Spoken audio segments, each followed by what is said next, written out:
Google's Gemini app could be your new favorite iPhone feature. Google has released a dedicated Gemini app for iPhone users.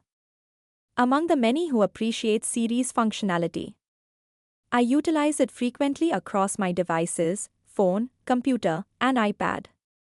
However, my recent experience with the new Google Gemini app for iPhone has highlighted areas where Apple could enhance its voice assistant technology. Google recently released a dedicated Gemini app for iPhone users. To evaluate its capabilities, I engaged in a brief conversation with the AI. During a 3-minute interaction, the AI assisted me in locating a flatbed scanner that I had been actively searching for throughout the past week.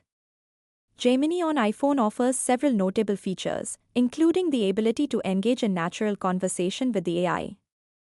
The AI demonstrated impressive comprehension, even as I formulated my initial inquiries. Gemini maintained the conversation's flow without interrupting or rushing my thought process.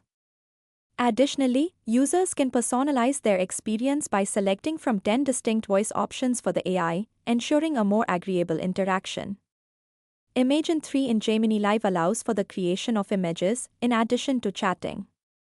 Gemini can also connect to your preferred applications to assist in finding information or generating content. For instance, tasks such as creating reminders or composing emails are possible. Certain functions will necessitate the use of extensions, which, according to Google, will be accessible in the near future. The dedicated Gemini for iPhone application is available for download in the App Store in 35 languages. However, the Gemini Live conversational feature is currently supported in only 10 languages. Additional language support for Gemini Live is planned for future releases.